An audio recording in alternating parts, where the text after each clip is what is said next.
Hello, everybody, and welcome to the fifth session of our webinar series, The Ukraine Crisis, Building a Just and Peaceful World. Today, it's Wednesday, March 16th, and today we'll be discussing two main topics. Firstly, the effects that Russia's invasion of Ukraine has already had on world politics, and secondly, what those of us in the peace movement worldwide can do to win first a cessation of hostilities, and second, a set of arrangements both in Europe and worldwide that are much more equitable and stable than what we have seen over recent decades. Arrangements that themselves help lead to today's crises. We are immensely honored to have two great guests with us today, who are both very thoughtful and much published doyens of the fields of peace and world order studies. They are Dr. Mary Kaldor, who is the Professor of Global Governance and Director of the Conflict Research Group in England. She's Professor of Global Governance at the London School of Economics and Political Science. She is with us from London. And Dr. Radha Kumar, who's a board member of the Stockholm International Peace Research Institute, SIPRI, and sits on the Council of the United Nations University, who is with us from Tamil Nadu, India. Friends, it is wonderful to have you both with us today. And now let me hand over to my co-host here, the distinguished international jurist, Richard Falk. Thank you, Helena. It is indeed a pleasure and a privilege to have both Mary and Radha to address this difficult topic at a perilous time. And they're both mentors of mine, and so I look forward very much to the illuminating discussion that I am quite sure will follow. And let's start. Absolutely, absolutely. So today's webinar is the fifth of a planned 8 sessions. In the earlier sessions, Richard and I have already had very rich conversations with a roster of wonderful guests. You can access the videos, audios, and transcripts of those earlier sessions, and a lot more information about this project at our website, www.justworldeducational.org. The video of today's session will be uploaded there soon, and then a little after that, links to the audio version and the transcript. Today's conversation will be fairly free-flowing and is projected to last roughly 45 minutes. After that, there'll be a chance for questions from the attendees, which we ask you to put into the Q&A box at the bottom of your Zoom screen. Also, in these emotionally taxing times, we ask for civility from all attendees, both in the chat box and also, if you're invited, on air. So now I'll come first to Radha Kumar and ask her, Radha, for your assessment of the impact of the Ukraine crisis on global politics and the global peace movement, with some emphasis perhaps on the view from the global south, which I'm afraid you're going to have to represent here today.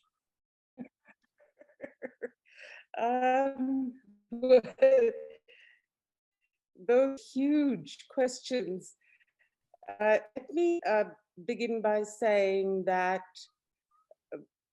as far as we in India are concerned, there's been a large debate, obviously, on the repercussions for South Asia with Russia and China in dominant positions in our neighborhood.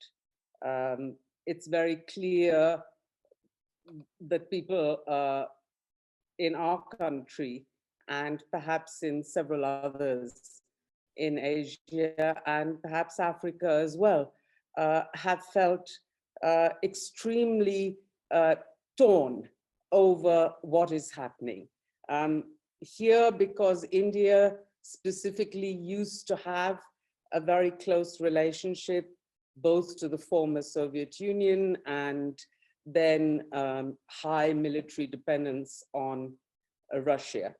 The debate has been, to what extent can we risk that dependency?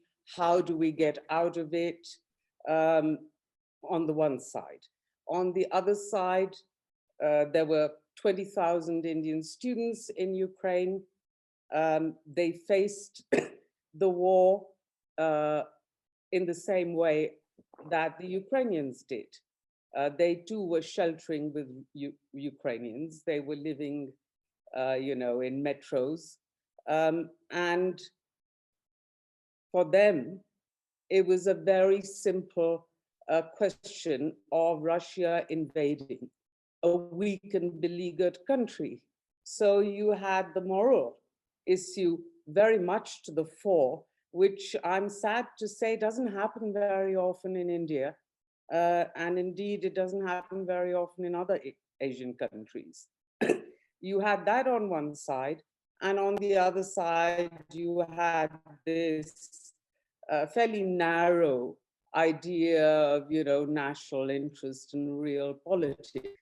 You also had a lot of old Cold War coming to the forefront, and Cold War cynicisms coming back to the forefront. So you had, a large number of diplomats saying, well, we've never been able to depend on the US or Europe. Those were the three sets, I would say, of issues that came up here. As far as South Asia is concerned, as it is, the exit from Afghanistan had created a situation of uncertain, not just economic and military and insurgency uncertainty, but much greater ripples of uncertainty about, even the stability of those few democratic governments that are left in South Asia. I noticed that, in a way, I almost felt a little envious of the African countries because they did vote strongly against the invasion at the UN. At the same time, they have also spoken very strongly against the kind of racism that their students and their evacuees from Ukraine have faced. And it seemed to me that, in a sense, at least they had a greater moral clarity than we did. And that, of course, is much more helpful when it comes to global peace movements. Just one word on that. COVID has made it very, very difficult for people to express their opinions, especially in the peace movement, in the way that they did earlier. So, it's not possible to march, it's not possible to demonstrate, it's not possible to make public expressions of what you would like your government to do. That does make the whole situation so much more complicated. And petitions and so on are fine, but they don't, fill that space in a way. So what I've noticed is also that pressure, the kind of public pressure that there was before, isn't there. The only pressure, so-called quote unquote public pressure, is media. And media is not entirely representative of civil society and the range of views. So there's a gap that we all need to think about to fill. Thank you. Wow. Should I leave it there? I'm out of time. I think if you leave it there for now, and then we'll come back and have a free-flowing conversation, which is, you've already given us a lot to think about in terms of the different pressures on different sections of Indian society. So now I'll turn to you, Mary Kaldor. Could you tell us your assessment of the impact of the crisis, both on global politics and the global peace movement, with some emphasis on the view from Britain and from Europe in general, in as much as Britain considers itself part of Europe? Yeah, I think it's difficult to know the impact of global politics before we know how this plays out. It's had an immediate impact in the sense that there's been huge shock, especially in Europe, about this invasion, a shock which should have been also expressed after the US invaded Iraq and Afghanistan.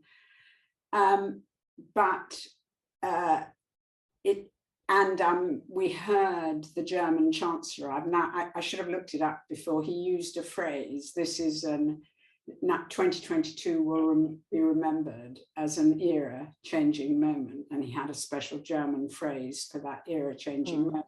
As many of you may know, he's announced an increase of 100 billion in German defense spending. So I think the immediate impact has been a much greater cohesion on the part of the European Union, much greater unity on the part of the European Union in the face of what Russia is doing. It looks as though there's a greater commitment to NATO, but what I would argue is there's also lots of questioning about what happened after the Cold War and the expansion of NATO. And what we're actually seeing is a greater commitment of the Europeans to NATO, and what that might look like could be very different. Before I say how it could be very different, but I think this is something very important for the peace movement, I just want to mention that I think the other great uncertainty is China. We all thought there was going to be an alliance between Russia and China, and actually China abstained in the General Assembly resolution. And before I came on air, read a fascinating article by a Chinese semi-official person arguing that China should condemn the invasion publicly and play a role in creating a multilateral system. I don't know what's going to happen to him after that, but it's sort of interesting that debate is happening in China. Just to say a word about the European external policy, it's always been, Europe has a common defense and security policy, which is actually explicitly based on the concept of human security. And it's been always about contributing to conflicts, about defensive purposes. And there's a lot of discussion now within NATO, amazingly, about human security. And I could tell you a bit more about that if we had time. But I think what's being discussed now, which is quite interesting, is that at the end of the Cold War, many of us hoped that both NATO and the Warsaw Pact would be dissolved and we would have a strengthened Helsinki security system. And that didn't happen. NATO stayed and NATO expanded. And even though I think Putin would have acted as he acted, whether or not NATO had expanded, I do think it was a mistake to give him a pretext for invasion. And I think now people are rethinking Helsinki and the principles of Helsinki, which I think could be very, very important in the future and very important for the peace movement. I mean, I think there are always three pillars of Helsinki: the peace and security pillar, the economic and social cooperation pillar. And it seems to me it's incredibly important. We have to cooperate with Russia and China on climate change and pandemics and global issues, and the human rights pillar. And I've always felt very strongly that the human rights pillar is being neglected. I mean, when Russia annexed Crimea, there wasn't enough outcry, I think, but most of the outcry was about issues of territorial integrity, whereas what actually happened were terrible human rights violations, property theft, and violations against the Crimean Tatars. And the same in Donetsk and Luhansk and the other small places that Russia's taken over. And I just feel those human rights issues have not been taken seriously. So that's really an agenda for the peace movement to push for that. But I just want to mention one other thing that I think is really, really important for the peace movement. Actually, the only good way this war could end is if Putin falls. or if there's a very strong opposition within Russia. And the Russian anti-war activists have been unbelievably brave. There have been demonstrations in over 50 cities. And Putin has passed a law saying that anybody who demonstrates gets 15 years in jail. And yesterday, I don't know if any of you saw it, this amazingly brave television journalist rushed across the screen of Channel 1, which is the one everybody watches, with a big sign saying no war. So I think what we need to do, I'm in touch with some of these anti-war activists in Russia, and they're desperate. I think the sanctions, I'm all in favor of sanctions on oligarchs, because I just think it's oligarchs that have brought us to where we are. And I'm all in favor of sanctions on oil and gas, because we need to do that for climate change reasons anyway, and it upholds rich dictators.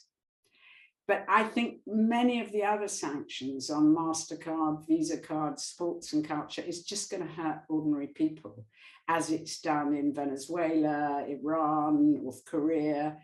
And the middle class are going to leave, and the people who stay will believe Putin's narrative. So my feeling is that we ought to argue against those kinds of sanctions, but also we should try and make contacts with as many of the Russian anti-war activists as possible, and try to do what we did in the 80s with Eastern Europe, to try to support all those guys wherever we can and ask them what they need and help empower them. Thank you. So lots to think about. Richard, what's your take on this as somebody who's been active in the global peace movement for, well, a very long time? Don't say. Well, I think both of these presentations have put before us a very valuable image of how non-American perspectives view this Ukrainian crisis. We've been, I think, preoccupied with how the US has responded and how this plays out in a geopolitical reordering of relations between the US, Russia, and China. I mean, bringing to the fore the future of European security, as Mary did, is, I think, essential if we are to envision a constructive sequel to this horrible humanitarian crisis and tragedy. And I think the peace movement should use all its energies to support the idea that both the opportunities at the end of the Cold War were wasted, and now is the time. This is a second chance to make European security into something viable and oriented toward the well-being of European people, and not get caught in a geopolitical contest for ascendancy. And I do think that one of the things that should be put into the mix is the U.S. attempt to be to impose a Monroe Doctrine for the world after the end of the Cold War. In other words, not to get rid of geopolitics, but to be the sole geopolitical actor with spheres of influence that extend throughout the planet. And in that sense, from a purely geopolitical point of view, the responses of China and Russia are not so deviant as we would like to think. And I think that's an important element of contextualizing what is happening day by day. As far as, I mean, it's fascinating to hear from India and to understand that the debates that are going on elsewhere have a different spin on the priorities that are generated by this crisis. And it's understandable in a way that a country like India finds itself caught between these conflicting values on the one side and interests on the other side. And how one navigates that sort of treacherous divide is something that challenges the peace movement everywhere. And as Radha has well expressed, is the core of the Indian response to what is happening. And I think we all need to rethink what peace and security means in this present historical conjuncture of forces. And the global turbulence that has been generated is very costly ecologically, because it takes our mind off, takes the mind of the political elites off of climate change, which is a kind of urgent priority that's quite distinct.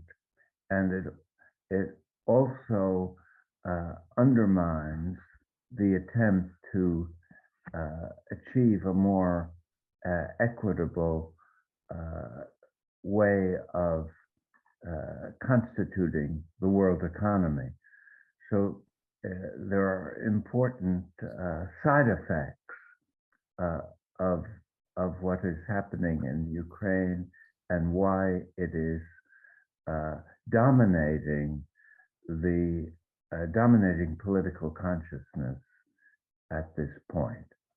Let me stop there.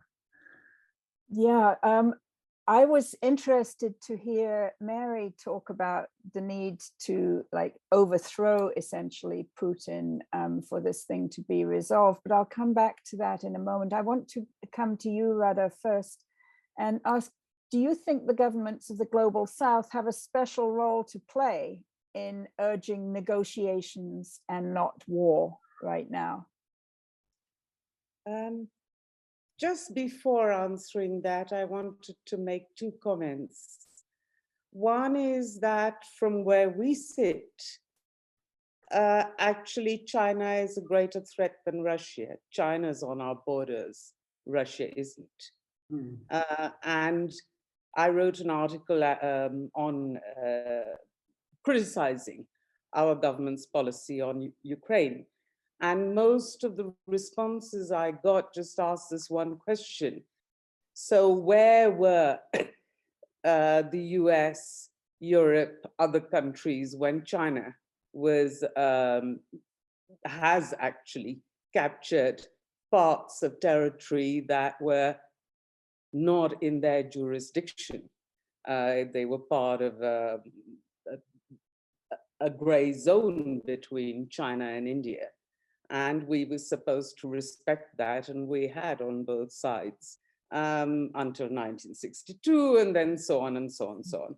But the last 3 years, China has been systematically carving out pieces of Indian territory.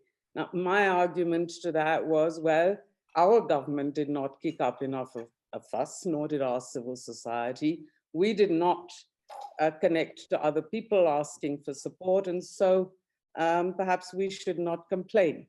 However, I did want to point out that when we talk about Ukraine and indeed about Putin's Russia, what is important is that if on one side it affects European security and US Monroe doctrines. On the other side, it affects Asian security and beyond. On China, I would just say that it was fairly evident, actually, that China would not vote with Russia to veto.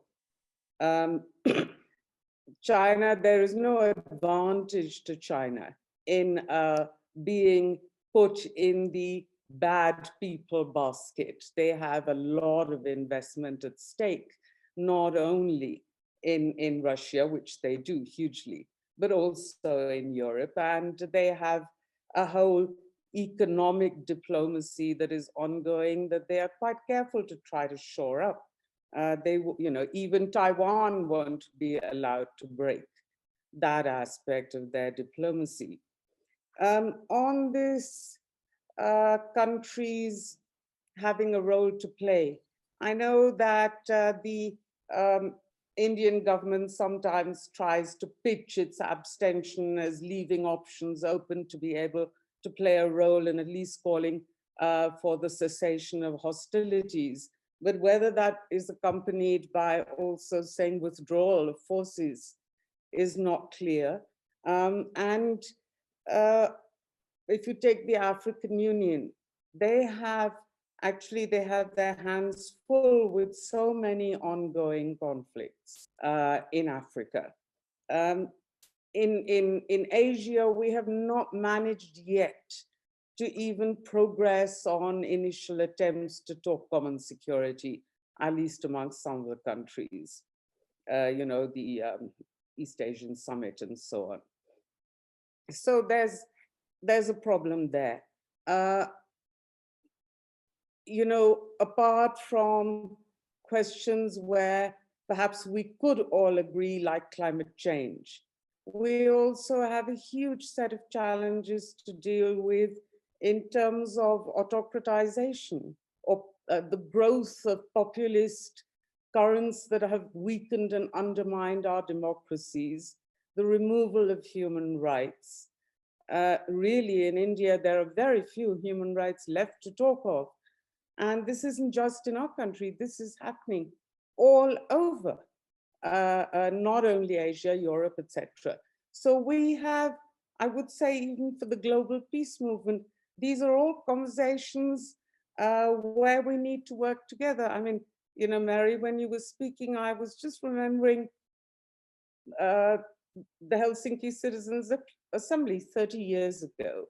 The idea was that you needed civil society to work together to help a more democratic process of integration, since that was going to be happening.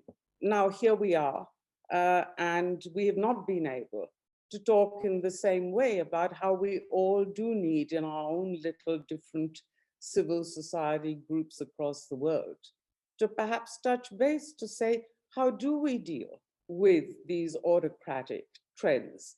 We need to support Russian civil society, no question. She was wonderfully brave, that girl, but I see even in think tanks that were fairly establishment, I see a huge amount of unhappiness, unease when they're pushed to appear on television. Poor fellows, they look so miserable. So even Lavrov looks miserable, for goodness sake. So how you can help that is something we should think about, certainly. And I think people are trying to do it individually, but perhaps a little more organizing and a little more coming together. Last point, one of our big problems for climate, well, you must all be aware of how our government went completely insane over a few posts of Fridays for Future and accused Greta Thunberg of a huge conspiracy over a toolkit, as if this was, some wonderful CIA import, this word and this concept. So it all seems to me to come right back to this, that this wave of populist, autocratic behavior and the role of social media in spreading hatred and polarizing people, not only politically, but, well, I shouldn't say not only politically. We all know that the worst polarization is ethnic, religious, and so on, but also politically. It's very, very difficult. So, Mary, I would like to come back to you on your point that you raised about the need to overthrow Putin, which, I mean, maybe you didn't use exactly that term, but it strikes me as a rather startling way to look at things, when surely the priority must be to end the war, and to end the war you need an interlocutor. So maybe you could explain that a little bit. I mean, I'm just looking at the successful regime overthrow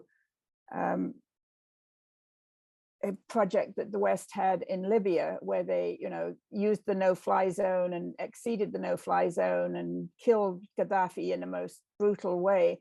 And the country is in a horrendous shape. So what, and Putin can, there is the nuclear balance. I mean, I don't know if I said overthrow of Putin. I think I'm certainly not advocating that the West overthrows Putin. And I think it's going to be very difficult. I thought I was talking about Russian domestic opposition, which is slightly different. But what I would like to say is that I'm completely 100% in agreement with Radha. I think Putin is the product of the populist authoritarian right, which is not only characteristic of Russia, it's also characteristic of India, it's also characteristic of Brexit, it's also characteristic of Trump. And if we learn anything, it is how dangerous this phenomenon is. And I'd like to say a couple of things more about that, because there's a lot on the left about how the West was responsible for this through NATO expansion. I think there's a much stronger argument you can make that it was all to do with market fundamentalism. That when communism ended, somehow there was this dream that you could convert communist countries into bourgeois capitalist countries, liberal democracies. And all you needed to do was to privatize, to liberalize, and all of those things. And instead, what you produced was oligarchies. The communist bureaucrats who looked at their counterparts in the West with envy because they were so much richer, instead of being managers of state companies, became oligarchs through privatization. The market in communist countries really meant stealing was really illegal. And so stealing, they understood capitalism as all about stealing. So what we got was not bourgeois capitalism, but kleptocracy. And that was combined with ethnic nationalism, and this product of, if what you like, crony capitalism and ethnic nationalism, and also misogyny and homophobia. That's the toxic mixture that we see in the Trump phenomenon, that we see in the Brexit phenomenon, that we see in the Modi phenomenon. So I think Radha's absolutely right, and that's what we need, a kind of common front when dealing with it. What I meant about Russia is, if I think about the way how can this war end? I'm quite doubtful, despite what Zelensky is saying, that negotiations will end the war. I think they'll go on forever. I work on protracted conflicts, and I think the most likely outcome, which is terribly depressing, is an endless conflict in both places. Neither side can win. If Russia tries to escalate, the risk is a nuclear war. So, but Ukraine isn't strong enough to defeat Russia. And if this goes on for a very long time, what you can see is militias and armed groups emerging that break away from the regular forces, that start looting, smuggling. You can see the ethnicization of the conflict. At the moment, Russians and Ukrainians are really together with a civic idea of what Ukraine is. But there's such a hatred of the Russians that I could imagine the start of ethnic cleansing. And so you could get a very long conflict on Europe's doorstep, like Syria, like Libya, which would be terribly difficult and painful. I think the sanctions could have a similar consequence in Russia. You could have Venezuela type situation with nuclear weapons, which is absolutely terrifying. So what's the conclusion I draw from all of this? Well, it is that we really have to take all this terribly seriously, and we really do have to, as Radha said, unite against, realize that we have a shared interest in stopping the populist right. And that means doing a lot of civil society interconnections. And Radha, you're right. I mean, I think everybody has turned into their own little worlds and are much more isolated. It always shocked me how little solidarity there was over the Syrian war, for example, compared with, say, the solidarity over Bosnia. There's huge, at least in Europe, huge solidarity with Ukraine. It's just incredible the way, just like there was over Bosnia, all over Europe, people are organizing lorries to take humanitarian assistance. They're doing all kinds of things. And activists are constantly in touch with us. Actually, funnily enough, Radha, they are saying we want the Helsinki Citizens Assembly again.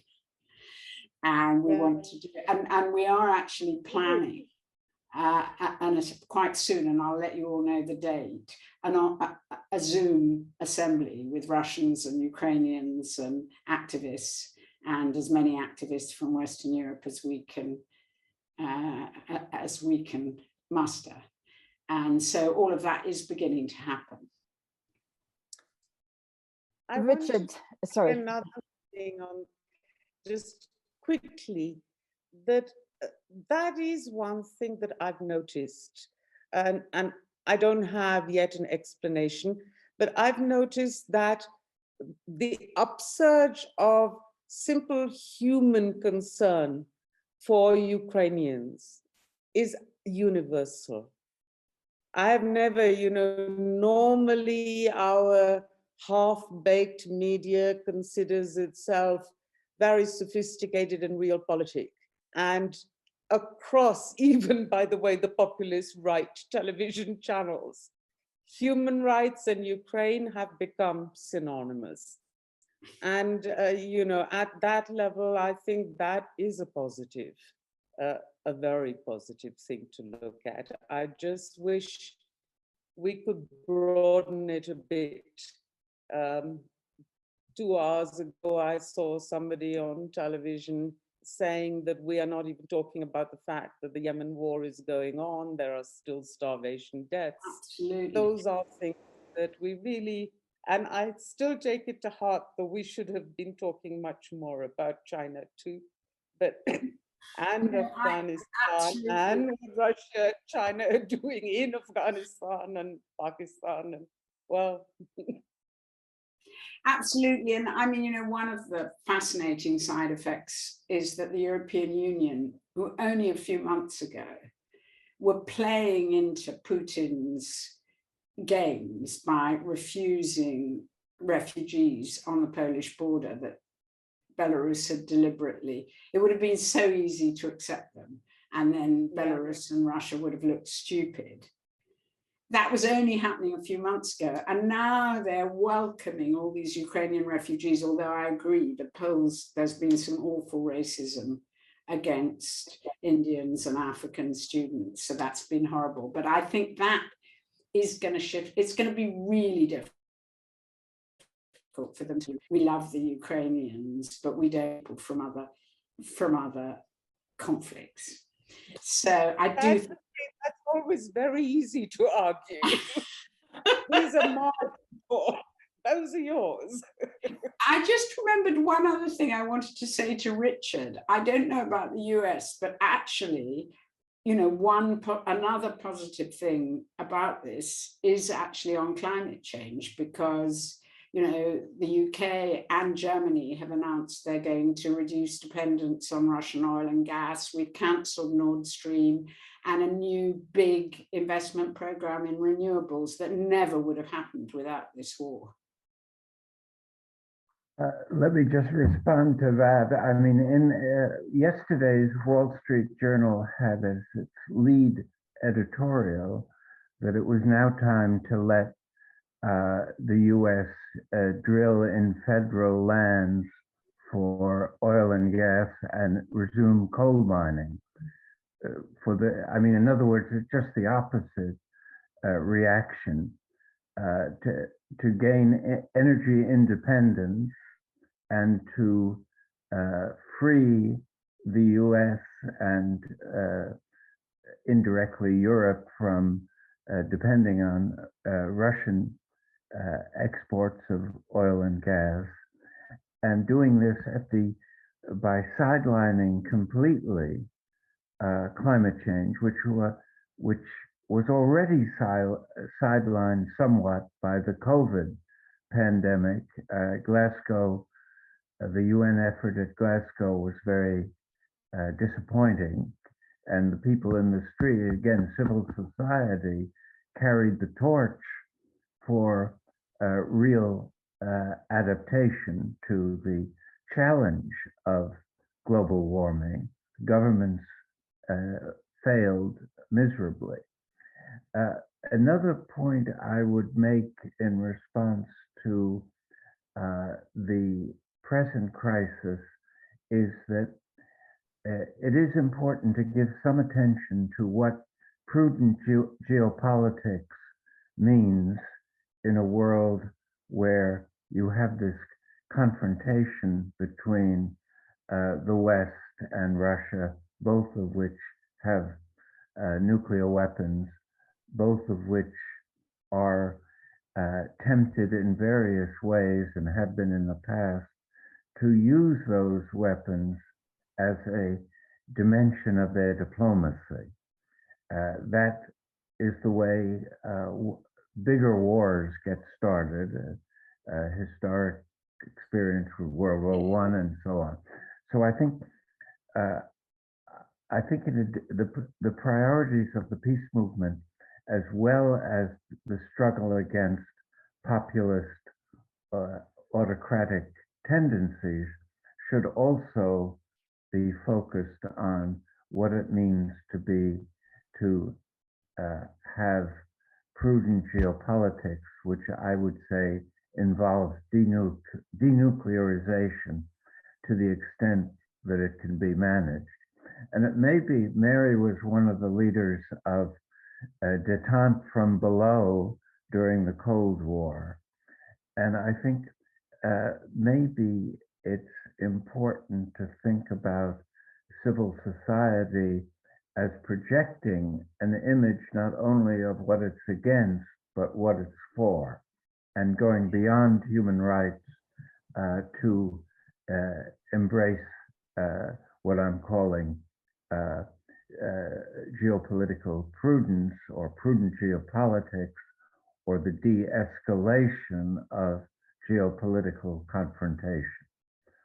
And the US, again, I see it from an American angle, was eager for a geopolitical confrontation, first with China, and it took, you may not want to emphasize its provocative role in relation to Ukraine, but definitely the hawkish elements in the American elite were very happy with the confrontation.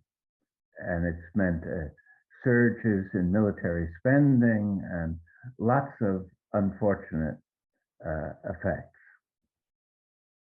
Richard, I would just like to pick up on your concept of prudent geopolitics, which I think is a great one. I know our friends from the Quincy Institute here, which titles itself the Quincy Institute for Responsible Statecraft. They have the same kind of approach, that you want to be prudent and not to fuel conflicts, which honestly, Mary, when I hear you talk about, this could go on for 5 or 10 or however many years, as people have been talking about, I mean, it terrifies me. It terrifies me because it terrifies me. No, not just the people in Ukraine and Russia, but the people in the global South who have, the oil prices, the wheat prices, everything is going to ravage the world economy. So, if it were just, I mean, if I were, in an African or person from the global South, I could perhaps say, let those white people up in Europe fight each other for years and years and years. But it has these global effects, including on climate change. I mean, the idea that the EU is suddenly, doing a big investment in renewables, well, that's wonderful, but it's not actually going to make much difference within the next 5 or 10 years.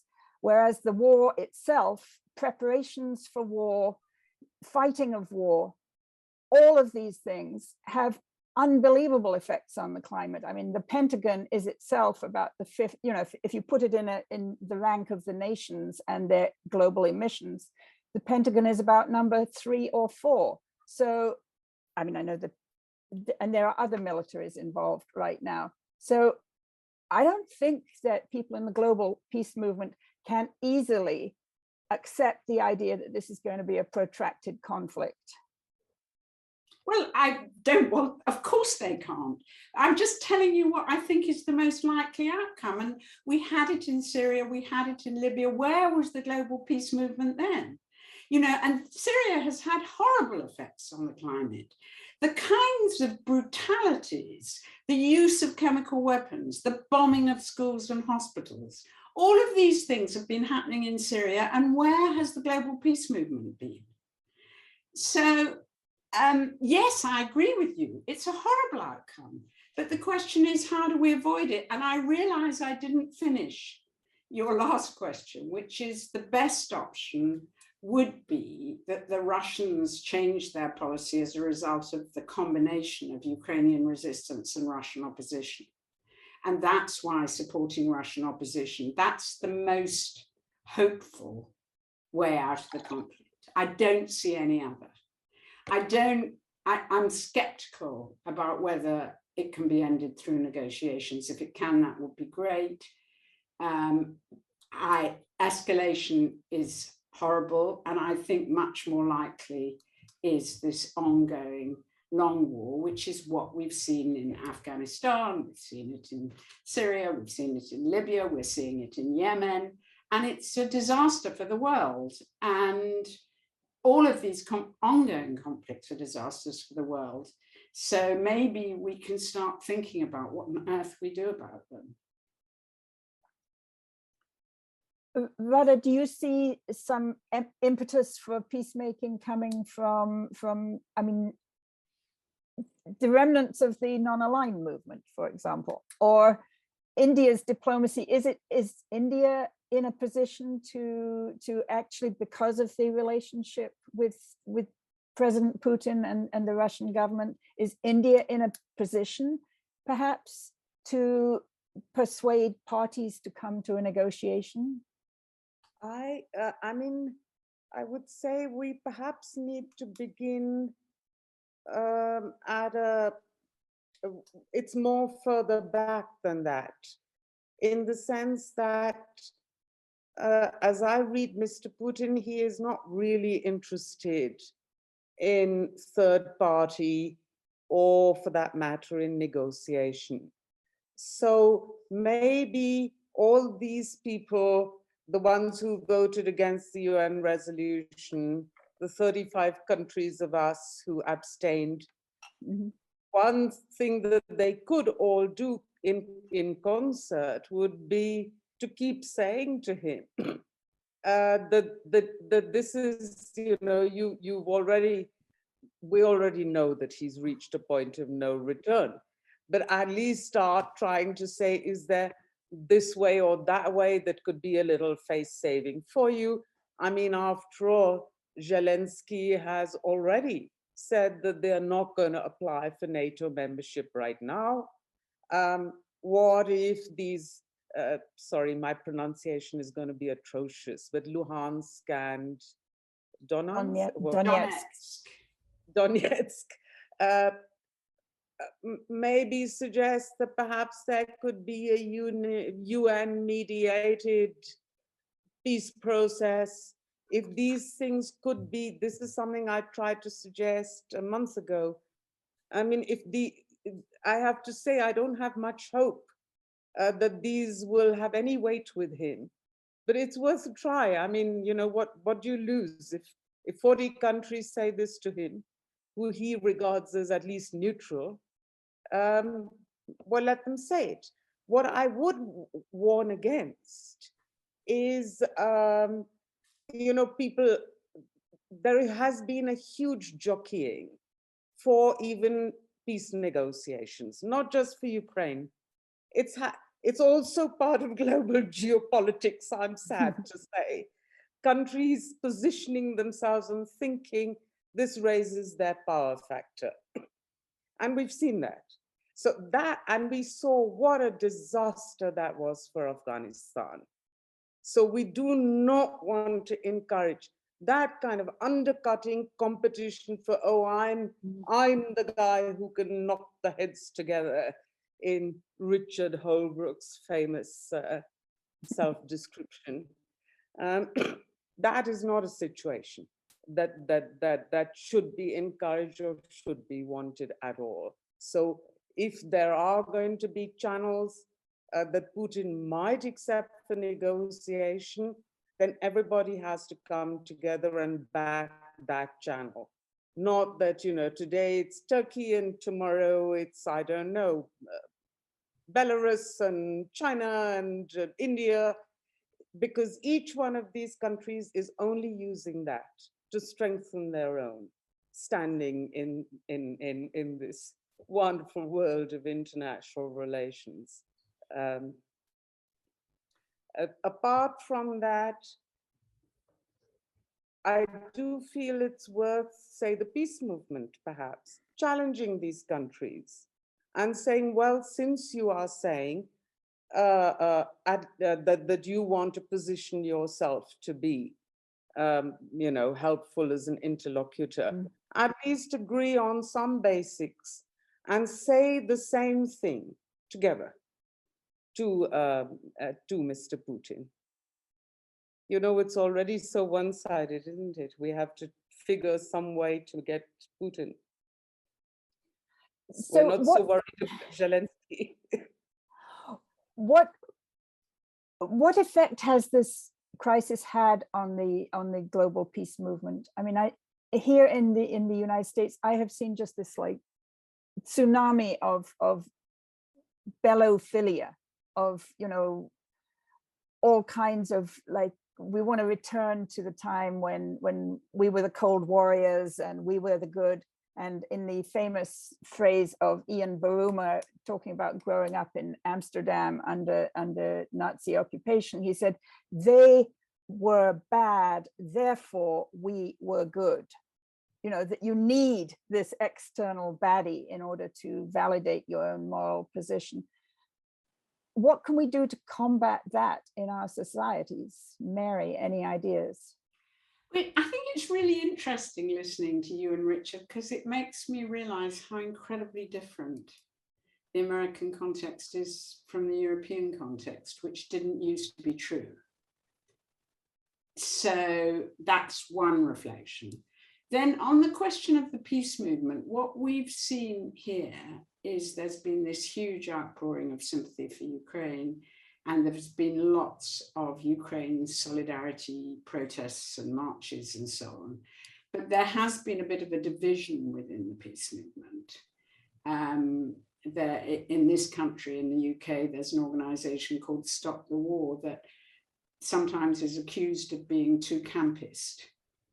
So, you know, in the past, you were talking about the bellicose situation in which everybody's happy to be back to we and them. I think for a lot of the peace movement, there was a we and them situation in which, because the West is horrible, Russia can't be that bad. And, you know, I think that's been quite a problem and has caused some divisions and sensitivities. And I think for everybody, whether it's the elites and the bellicose guys who loved the Cold War, or whether it's the peace movement who thought, you know, they could be fellow travelers with the Soviet Union in opposing the US. I mean, that was only some, not my bit of the peace movement. So I'm not accusing the whole peace movement of it, but we've seen these divisions re-emerging after Ukraine. And I think it's incredibly important that we have a shared interest in, you know, that the problems are the same, whether it's the United States invading Iraq or whether it's Russia invading Ukraine. And so I think we've got to be really clear about, I think the issue of war crimes and crimes against aggression is hugely important. And up till now, the International Criminal Court has had double standards. It never brought Bush or Blair before the International Criminal Court. And now people are talking about the need to establish a tribunal for Putin. So I think there's lots of issues that we need to discuss. And above all, I think being active in a movement is a sort of learning process where we all learn and we all change our ideas. And we need that just as much. You know, we've got a new learning process that we have to get engaged in. It's a new world. It's not back to the old Cold War. It's a different world in which we all have this shared interest in opposing populist autocrats. Radha, do you think that international law has a role to play, or this concept of criminal prosecutions, which, let's face it, in the case of Saddam Hussein was a disaster, you know, and we, as Richard and I, as Americans, you know, our country is not even a member of the ICC, but Nor is mine. right. So do you see that international law and ICC and criminal prosecutions could play a role? You know, those generally happen after a war is ended. And I would say that if you start threatening them while a war is ongoing, then you've already sent out a message to, well, in this case, Putin, that you might as well go the whole hog because you're finished anyway. And you know, as I said, I'm not a doctor or a psychologist, but I think he is on the verge of a nervous breakdown from when I see his face on television. And I honestly, seems to me that he's already somewhere decided that he's going to be assassinated or he's going to be imprisoned. And therefore he sees no reason why not to keep, you know, each bad thing appears to involve an even worse one, if that's the sort of mentality. Well, I think it's not just the crime. I mean, first of all, I think it's how it affects the people around him is as important as how it affects him.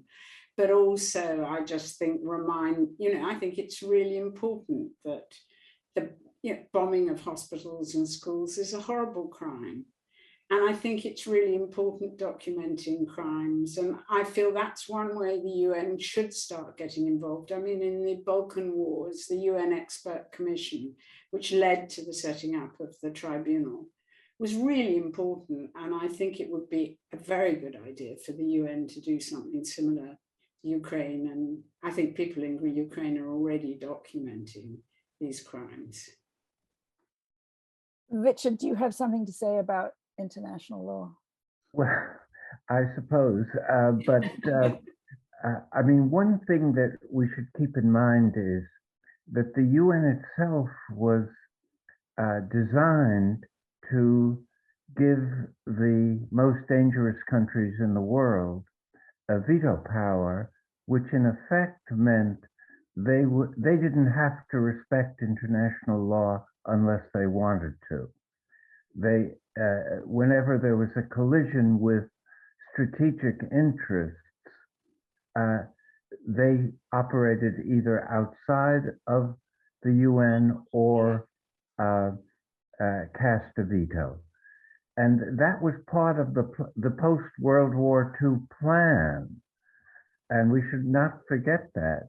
And even if you look at Nuremberg, which was an attempt to punish German war criminals, it exempted the victors, even though they committed horrible crimes, including the atomic bombings of Japanese cities. So geopolitics, the primacy of geopolitics in relation to international law is nothing new. And it was deliberately introduced into the peace diplomacy after World War II because it was thought to correct the failure of the League of Nations, which tried to exclude geopolitics, but it had the effect of excluding the geopolitical actors, Russia, Soviet Union, and then Germany, and the US never joined.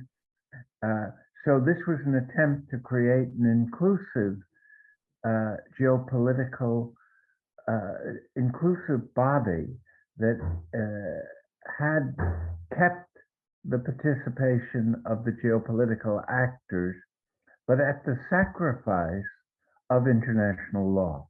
There was not the pretension that international law would govern the most important actors. And the US has never acted as if it was subject to international law from the Vietnam War onward. So now we can be self-righteously condemning Russia, and it's horrible what has happened, but it shouldn't be seen as a departure from a pattern of behavior that was of Western origin, both European and North American, and was reinforced by the behavior over the years in conflict situations that served the strategic interests of the West. So I think we've run beyond a little bit our time. We have a question from an attendee, Hans Rudolf Suter, that I would like to ask, that I think is directed to Mary, and then probably we should wrap up. So his question is, how is your best outcome different from what the US Cold Warriors want? And he stresses this is not a rhetorical question, but a genuine question. How is it different? Well, I'm not sure what the US Cold Warriors want. But all I'm saying is that if we, the war will only end if Russia changes its behavior. And this is only likely to come about through a combination of Ukrainian resistance and domestic Russian opposition.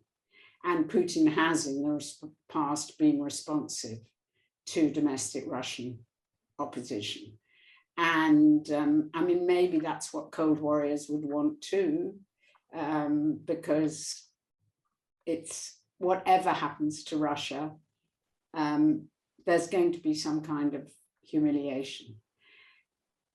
What I wanted to say to Richard is that I suppose, well, you'll think I'm being ridiculously optimistic, but I have a feeling we're at a sort of moment in time when that balance between international law and geopolitics could change. I'm not saying, I mean, everyone has been talking about the return of geopolitics with the China, Russia, India, and all these countries competing. And obviously that's what it looks like at the moment. But I suppose, and I'm very much sort of in a European vantage point, looking at it from a European vantage point, I just wonder whether this isn't actually a moment when what I think has happened since the end of the Second World War is that military force has turned out to be very bad for what Thomas Schelling called compellence.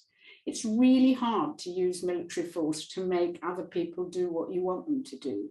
And we saw that in Iraq, we saw that in Afghanistan, and we're now seeing that in Ukraine. You can be hugely destructive, but actually it's not a very viable instrument any longer. And you know, what I'm hoping is this is a moment when more and more people begin to realize that, and international security will have to sort of follow a different set of principles. Interesting. So actually what you're saying is that the goal is to change Putin's behavior, and that you think it's unlikely that he's going to do that unless pushed. So that's slightly different from calling for his overthrow, which is how I would love him to be overthrown, but not by the United States, but by his own, by the Russian opposition. That would be wonderful, just as I would love Modi to be out and all these other horrible characters. But what I'm saying is, if you think about, I think a coup against Putin is not very likely. It would be great.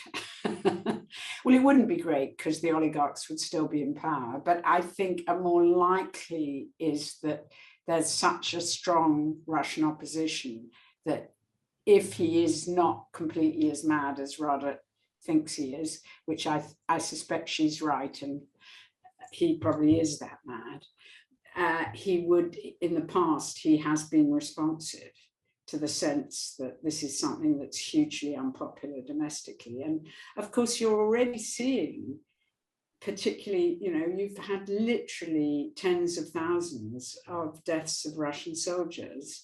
Their families were told they were on training missions.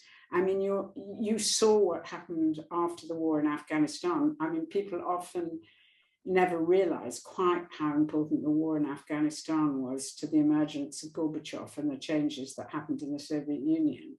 I mean, if this goes on, you know, there is going to be a lot of opposition from not just from the usual suspects, but from a wider section of Russian society.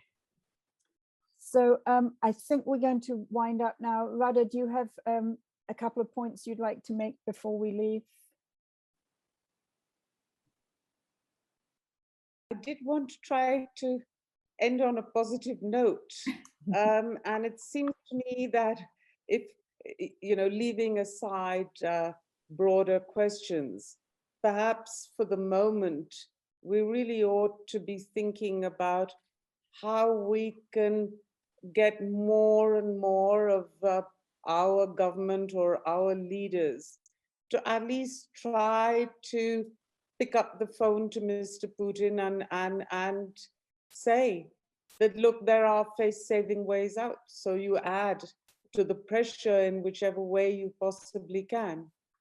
And I wish I could be more optimistic than that.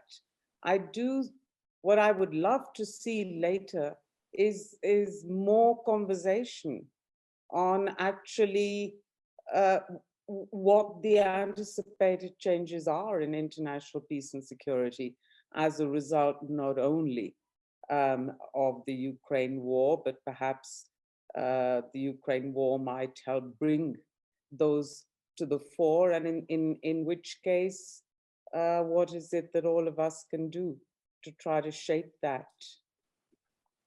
Great question. So Richard, can you sum up the whole thing? Hardly, but I think it's been a very illuminating discussion that has pointed both to what this means on a global scale, and how the peace movement can constructively take advantage of this tragedy to reorganize its own vision of what the future should, how the future should be shaped or reshaped. And I think this I would emphasize 2 points. One is keeping a focus on a post-Ukrainian European security system, and also on how does one enable international law to be taken as seriously as geopolitical strategic advantage. Those two things, I think, would be very constructive. Excellent. Well, thank you so much. Just before I thank our guests, I want to remind everybody attending this webinar that you can find details of the whole upcoming schedule at our website, www.justworldeducational.org, where you will also find a donate button. So please donate. We are totally reliant on grassroots support. As you exit this webinar, there will be an exit poll. And I really ask you to fill it out, although I realized the last one, we had completely misedited it and the questions and answers were all like upside down. That is why one of the questions in today's exit poll is, would you like to volunteer your time to help us organize these things? That is one of the questions. Then on Friday, Just World Educational is going to be launching a special resource page to mark the 60th anniversary of the Evian Accords, by which Algeria, after a lengthy struggle for national liberation, gained its independence from France. So watch for that on Friday. And the next webinar in this series will be next Monday at 2:30 p.m. Eastern Time. It will feature Anatole Lieven and Ray McGovern, both of whom are very well-informed people who understand a lot about Russia, its role in world politics, and the need for active diplomacy and the growth of the peace movement. So anyway, Mary Kaldor, Radha Kumar, thank you so much for being with us. It has been such a pleasure and a privilege, and I wish we could carry on talking, and maybe if we could talk for another 24 hours, we could come out with more points of agreement, but I think we already have a lot of points of agreement. I suggest you demand that the next webinar's in the Kremlin. Great idea. Richard, do you have anything to add before we wrap up our No, I just want to thank our guests for giving us a brilliant start to an American brilliant start to the day, given the time zone separation. And I do think we're at a transformational moment. Whether that moment turns out well or badly is up to us in the ultimate sense.